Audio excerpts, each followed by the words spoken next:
छोटे से गांव में सुंदर नाम का आदमी अपनी पत्नी कविता और 10 साल के छोटे बेटे सौरभ के साथ रहता था। सुंदर का गरीबी के मारे बुरा हाल था। उसके घर में कई कई दिन भोजन नहीं बनता था। एक दिन गांव में एक आदमी मिठाई बेचने आता है। बड़ी दूर से आए हैं, प्यार का तोहफा लाए हैं, अपना लो या ठुकरा दो भैया, हम तो मिठाई लाए हैं। खाओगे एक बार तो मांगोगे बार बार, मिठास भरी है इसमें, सबको भाएगी ये मेरे यार। देखते ही देखते मिठाई खरीदने वालों की भीड़ लग जाती है। कविता और उसका बेटा सौरभ अपने घर के दरवाजे के बाहर बैठे हुए होते हैं। मिठाई वाले को देखकर सौरभ अपनी माँ से कहता है, माँ देखो ना, सब मिठाई खरीद रहे हैं, मुझे भी मिठाई दिलवाओ। बेटा मेरे पास पैसे नहीं है, जब ये अगले हफ्ते मिठाई बेचने आएगा तब मैं तुझे मिठाई दिलवाऊंगी। नहीं, मुझे अभी मिठाई चाहिए। आप मुझे हर बार यही कह के बहका देती हो कि अगली बार दिलवाऊंगी। सौरभ अपनी माँ से मिठाई लेने के लिए जिद करने लगता है। कविता गुस्से में आकर सौरभ के 2 थप्पड़ मारकर अंदर ले जाती है। रोना बंद कर, जब एक बार कह दिया मेरे पास पैसे नहीं है तो फिर मैं तुझे मिठाई कहाँ से दिलवाऊं? तुझे पता भी है हम कितनी मुश्किल से अपना गुजारा कर रहे हैं, घर में एक पैसा भी नहीं है। ये कहते हुए कविता की आंखों में आंसू आ जाते हैं। उतने में ही सुंदर आ जाता है, जो कविता से कहता है, अरे क्या हुआ, तुम्हारी आंखों से आंसू क्यों आ रहे हैं? कुछ नहीं, बस अपनी तकदीर को देखकर रोना आ गया। आज मिठाई वाला आया था, सौरभ मुझसे जिद करने लगा कि मुझे मिठाई दिलवाओ। मैंने उसे गुस्से में पीट दिया। तुमने ये क्या किया कविता? उस मासूम को क्या पता हमारी मजबूरी का? तुम उसे प्यार से समझा देती ये बात। प्यार से मानता कौन है जो मैं उसे समझाऊं? घर में एक पैसा नहीं है, पूरे 2 दिन हो गए हैं घर में खाना पके। कब तक यूँ फाका किया जाए? एक तुम हो सारी जिंदगी सीधेपन में निकाल दी। आजकल सीधे आदमियों का जमाना नहीं है। कविता ऐसी बात नहीं है, तुम जानती हो कि मैं कितनी मेहनत से काम करता हूँ, लेकिन फिर भी मेरी तकदीर में पैसा नहीं है। इसमें मैं क्या कर सकता हूँ? तुमसे मैंने कितनी बार कहा है, समझ और मेहनत से काम किया करो। तुम अपने सीधेपन की वजह से हर जगह धोखा खा जाते हो। तुम एक काम करो, अपने मित्र सोम के पास जाकर कोई काम मांगो, वो तुम्हें कोई न कोई काम जरूर बता देगा। सुंदर अपने दोस्त सोम के पास जाता है और उससे कहता है, सोम, मैं इस वक्त बहुत परेशानी से गुजर रहा हूँ। गरीबी से हाल बेहाल हो रहा है, घर में खाने के लिए अनाज का एक दाना भी नहीं है। सोम भाई, तेरे पास एक उम्मीद लेके आया हूँ। तुम्हारे पास ढेर सारी जमीन है, घोड़े हैं, बैल हैं। तुम मुझे अपने खेतों या जानवरों की देखभाल का कोई भी काम दे दो, बड़ी मेहरबानी होगी भाई। मैं बहुत ही मेहनत और ईमानदारी से काम करूंगा तुम्हारा। सुंदर, अब मेरे पास कुछ भी नहीं है, ना जमीन, ना बैल, ना घोड़े। यूँ समझ लो मेरा हाल भी बिल्कुल तुम्हारी तरह है। हाँ, अगर फिर भी तुम मेरे साथ काम करना चाहते हो तो मैं तुम्हें अपने साथ रख सकता हूँ, लेकिन देखो काम थोड़ा मुश्किल होगा। मुश्किल तो सभी काम होते हैं भाई, अगर हम मेहनत से करें तो मुश्किल काम भी आसान लगने लगता है। ये काम इतना आसान नहीं है जितना तुम समझ रहे हो। दरअसल मैं एक आदमी के साथ मिलकर चोरी का काम करता हूँ।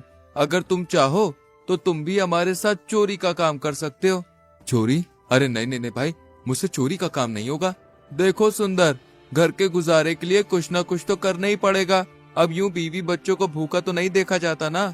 सुंदर को सोचने के बाद सोम से चोरी करने के लिए हामी भर देता है। अब सोम, सुंदर और राकेश तीनों चोरी करने लगते हैं। कुछ ही दिनों में वो अच्छा खासा धन चुराकर जमा कर लेते हैं। एक बार उनके हाथ सोने के सिक्कों से भरा मटका लग जाता है। वो उस मटके को ऐसी जगह छुपा देते हैं जहाँ किसी की नजर न पड़ सके। उसके बाद वो तीनों उसकी हिफाजत अपनी जान से भी ज्यादा करने लगते हैं। कुछ ही दिनों में उन तीनों का मन चोरी से भर जाता है। एक दिन सोम अपने दोस्त से बोला, मैं तो इस चोरी की जिंदगी से तंग आ गया हूँ। हमें हमेशा चौकन्ना रहना पड़ता है, कहीं कोई चोरी करते हुए पकड़ न ले। अगर किसी ने पकड़ लिया तो भाई मार मार के बुरा हाल कर देगा और फिर राजा के पास ले जाएगा और राजा अलग सजा देंगे चोरी करने की। तुम सही कहते हो सोम, मैं भी चाहता हूँ कि हम लोग एक शांति भरी और सच्ची जिंदगी जिए।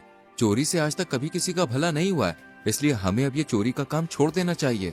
इस मटके से सिक्के निकाल कर बेच देते हैं, जितने भी पैसे मिलेंगे इन सिक्कों के उनसे हम कोई काम कर लेंगे और फिर सुख चैन से अपना जीवन जिएंगे। अगर तुम दोनों का अब चोरी करने का मन नहीं है तो हम एक काम करते हैं, हम इन सिक्कों को छुपा कर रखते हैं। अगर किसी को शक हो गया तो लेने के देने पड़ जाएंगे। हमें किसी ऐसी जगह चलना चाहिए जहाँ हमें कोई भी ना जानता। वहाँ पे हम ईमानदारी से काम करेंगे और सुकून चैन की जिंदगी जिएंगे, और फिर जैसे ही मौका मिलेगा इन सिक्कों को हम बेच देंगे। राकेश, तुम सही कहते हो, हमें ऐसा ही करना चाहिए। तीनों ने तय कर लिया था कि वो अब कहीं और काम करेंगे और चैन से अपनी जिंदगी बिताएंगे। लेकिन राकेश की नजर उस मटके पे थी। वो सोचता था, किसी भी तरह से मुझे इन दोनों से ये मटका चुरा के भागना है। उसके बाद मुझे कभी भी कोई काम करने की जरूरत नहीं होगी। अब राकेश उस मटके को चुराने के लिए सही मौके का इंतजार करने लगता है। तीनों मटका लेकर गांव से दूर एक जंगल में पहुंच जाते हैं। वहां उन्हें एक बुढ़िया का घर मिलता है। राकेश बुढ़िया से कहता है, हम तीनों व्यापारी हैं, शहर में कुछ काम धंधा शुरू करना चाहते हैं। आपका घर शहर के बहुत नजदीक है, जो हमारे लिए बहुत ही फायदेमंद होगा। इससे हमें शहर आने जाने में बहुत आसानी होगी। हम अपने व्यापारिक कामों को बेहतर तरीके से संभाल पाएंगे। हम कुछ दिनों के लिए आपके घर में रुकना चाहते हैं। इसके बदले हम आपको अच्छे खासे पैसे भी देंगे। पैसों का नाम सुनकर बुढ़िया अंदर ही अंदर खुश होने लगती है। बुढ़िया बहुत ही लालची थी, लेकिन जितनी वो लालची थी उससे कहीं अधिक ईमानदार भी थी। उसने तीनों की खूब खातिरदारी करी और फिर बोली, आप जब तक चाहे तब तक यहाँ रह सकते हैं। इसे अपना ही घर समझो। तीनों को पता लग चुका था कि बुढ़िया बहुत ही नेक और सच्ची औरत है, जिसे पराई दौलत का लालच नहीं है। इसलिए उन्होंने अपना सोने के सिक्कों से भरा मटका बुढ़िया को संभालने के लिए दे दिया। कृपया आप इस मटके को संभाल कर रखना, और एक बात का ध्यान रखना, इस मटके को हमें तभी देना जब हम तीनों एक साथ तुमसे मटका लेने आए। ठीक है, मैं इस मटके को बहुत ही संभाल कर रखूंगी, लेकिन इस मटके के अंदर क्या है ये तो बताओ मुझे। इस मटके के अंदर हम तीनों की जिंदगी भर की कमाई है, इसलिए तुम्हें संभालने के लिए दे रहे हैं। बुढ़िया उस मटके को एक खुफिया जगह पर छुपा देती है, जिससे किसी को पता न चले। अगले दिन तीनों काम करने की तलाश के लिए निकल जाते हैं। पूरा दिन हो जाता है, लेकिन उन्हें कहीं भी काम नहीं मिलता, इसलिए वो बहुत थक जाते हैं। फिर वो बुढ़िया के घर से थोड़ी दूर एक पेड़ के नीचे बैठे होते हैं। भाइयों, पूरा दिन हो गया लेकिन कहीं भी काम नहीं मिला। मुझे तो बहुत तेज भूख लग रही है। ऐसा मन कर रहा है किसी पेड़ के नीचे बैठकर खाना खाया जाए। थक तो मैं भी बहुत गया हूँ और मुझे भी बहुत जोर की भूख लगी है, लेकिन खाना लेने जाएगा कौन बुढ़िया के घर? राकेश इसी घड़ी का इंतजार कर रहा था। वो सोचने लगता है, ये सही वक्त है उस मटके को गायब करने का। किसी भी तरह मुझे बुढ़िया से वो मटका लेना होगा। मैं जा रहा हूँ खाना लेने, तुम दोनों आराम करो यहाँ पे। राकेश बुढ़िया के घर पहुंचकर बोला, माँ, मुझे मेरे दोस्तों ने मटका लेने भेजा है। दरअसल हम उस मटके के 4 हिस्से करना चाहते हैं। 4 हिस्से क्यों करना चाहते हो? तुम तो 3 हो, फिर एक हिस्सा किसका है?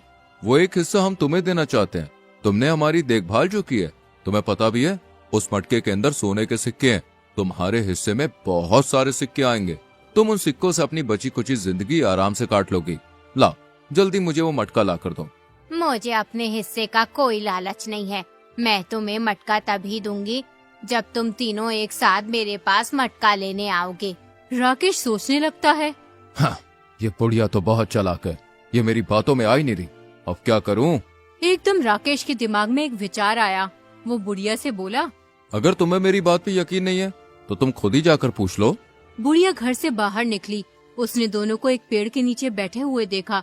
उसने दूर से ही उन दोनों को आवाज लगाई, क्या तुम दोनों ने अपने दोस्त को मटका लेने भेजा है?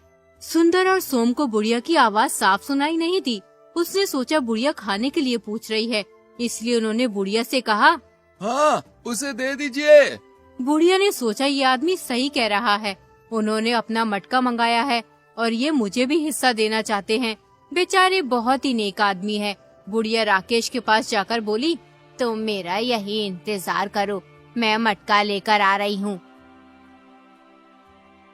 बुढ़िया ने मटका लाकर राकेश को दे दिया। राकेश मटका लेकर तुरंत ही वहाँ से चलता बना। उधर सोम और सुंदर राकेश का इंतजार कर रहे थे। सोम भाई, राकेश को काफी देर हो गई है, लेकिन अभी तक वो खाना लेके नहीं आया। मुझे तो कोई मसला लगता है, हमें चल के देखना चाहिए वहाँ पे। दोनों बुढ़िया के घर की ओर निकल पड़े। घर पहुंचकर वो बुढ़िया से बोले, हमने अपना दोस्त राकेश खाना लेने भेजा था, लेकिन वो हमारे पास नहीं आया। वो कहाँ है? तुमने उसे खाना लेने भेजा था, या सोने के सिक्कों से भरा मटका।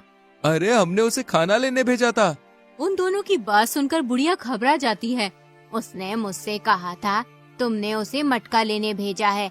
मैंने तुमसे भी पूछा था, तुमने मुझसे कहा हाँ दे दीजिए, इसलिए मैंने उसे मटका दे दिया। बुढ़िया की ये बात सुनकर उन्हें एक झटका सा लगा। वो तुरंत समझ गए कि उनके दोस्त राकेश ने उन्हें धोखा दे दिया है।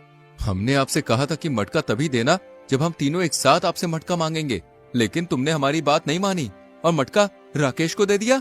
मुझे तो लगता है तुम दोनों ने हमारे माल को हथियाने की साजिश की है। तुम भी उसके साथ मिली हुई हो और हमारा पागल बना रही हो। दोनों की बात सुनकर बुढ़िया बहुत दुखी हुई और बोली, मैंने कभी जीवन में किसी के साथ धोखा नहीं किया। तुम फालतू में मुझ पर शक कर रहे हो। तुम झूठ बोल रही हो। तुम्हें हमारे साथ राजा के पास चलना होगा। दोनों बुढ़िया को राजा के पास ले जाते हैं और फिर राजा से कहते हैं, महाराज, हम तीनों ने इस बुढ़िया को अपनी जिंदगी भर की कमाई संभाल कर रखने के लिए दी थी। हमने इनसे कहा था कि हमें मटका तभी देना जब हम तीनों एक साथ तुम्हारे पास लेने आए, लेकिन इन्होंने हमारी गैर मौजूदगी में वो मटका हमारे दोस्त राकेश को दे दिया और वो मटका लेकर फरार हो गया। क्यों अम्मा जी, क्या ये दोनों सच बोल रहे हैं? हाँ महाराज, ये दोनों सच बोल रहे हैं, लेकिन मैंने इनसे आवाज देकर पूछा था कि क्या तुम्हारे दोस्त को मटका दे दूं, तो इन्होंने हाँ कह दिया, इसलिए मैंने उसे मटका दे दिया। नहीं महाराज, ये झूठ बोल रही है। हमने खाना देने के लिए हाँ कहा था, ना कि मटका देने के लिए। महाराज, ये भी हमारे दोस्त राकेश के साथ मिली हुई है। ये सब इस बुढ़िया की लापरवाही की वजह से हुआ है, जिससे तुम दोनों को नुकसान हुआ है। इसलिए तुम्हारे नुकसान का सारा हर्जाना बुढ़िया को 5 दिन के अंदर भरना होगा। अगर ये हर्जाना नहीं भर सकी तो फिर इन्हें सजा मिलेगी। राजा की बात सुनकर बुढ़िया रोती हुई अपने घर चली जाती है। हे ईश्वर, मेरी मदद कर। मैं उन दोनों का धन कहाँ से लौटाऊं इस बुढ़ापे में? मैं उनके धन की भरपाई कहाँ से करूँगी? उधर मंत्री राजा से कहता है, महाराज, मुझे लगता है कि वो बुढ़िया बेकसूर है। हमें एक बार इस मसले की सही से तहकीकात करनी चाहिए। वो इस बुढ़ापे में उन दोनों का इतना सारा धन कहाँ से लौटाएगी? तुम सही कहते हो, हमें इस मामले की सही से तहकीकात करनी चाहिए। तुम एक काम करो, कल भेष बदल कर उस बुढ़िया के घर जाओ और सच का पता लगा के आओ। अगले दिन मंत्री एक साधारण आदमी का भेष बदलकर बुढ़िया के घर पहुंच जाता है। जब वो बुढ़िया के घर पहुंचता है, उस वक्त बुढ़िया रो रही होती है। मंत्री बुढ़िया से कहता है, अम्मा, आप क्यों रो रही हैं? आपको कोई परेशानी है क्या? नहीं बेटा, मैं अपनी किस्मत पर रो रही हूँ। मैंने हमेशा दूसरों का भला चाहा, उस भलाई का मुझे आज ये अंजाम मिल रहा है। बुढ़िया मंत्री को अपनी सारी बात बताती है, किस तरह राकेश उसे धोखा देकर मटका ले गया और राजा ने 5 दिन के अंदर सुंदर और सोम का हर्जाना भरने का वक्त दिया है। बुढ़िया की बात सुनकर मंत्री कहता है, ईश्वर करे उन दोनों को तुम्हारे साथ ऐसा सुलूक करने की सजा मिले। तुम परेशान ना हो अम्मा, ईश्वर ने चाहा तो सब ठीक हो जाएगा। मंत्री राजमहल जाकर राजा को सारी बात बताता है। मंत्री की बात सुनकर महाराज बहुत हैरान होते हैं। फिर वो मंत्री से कहते हैं, ये तो हमसे बहुत बड़ी गलती हो गई। क्या तुम इस मामले को हल कर सकते हो? जी महाराज, बिल्कुल। जैसे कि उन तीनों ने बुढ़िया से शर्त लगाई थी कि हमें मटका तभी देना जब हम तीनों एक साथ लेने आए, लेकिन वो तो 2 हैं, इसलिए शर्त के मुताबिक मटका तभी मिलेगा जब तीनों एक साथ आएंगे। शाबाश, बहुत खूब। तुम बहुत समझदार हो मंत्री। बुढ़िया और उन दोनों को बता दो कि इस मुकदमे का फैसला दोबारा होगा। अगले दिन बुढ़िया और सुंदर सोम दरबार में आए। राजा ने उन दोनों से कहा, तुम्हारी शर्त ये थी कि बुढ़िया वो मटका तभी दे तुम्हें जब तुम तीनों एक साथ मटका लेने आओ। जी बिल्कुल महाराज, हमने ऐसा ही कहा था। तो ठीक है, फिर फैसला हो गया। बुढ़िया तुम्हें मटका देने के लिए तैयार है, लेकिन तुम्हें मटका तभी मिलेगा जब तुम तीनों एक साथ मटका लेने आओगे।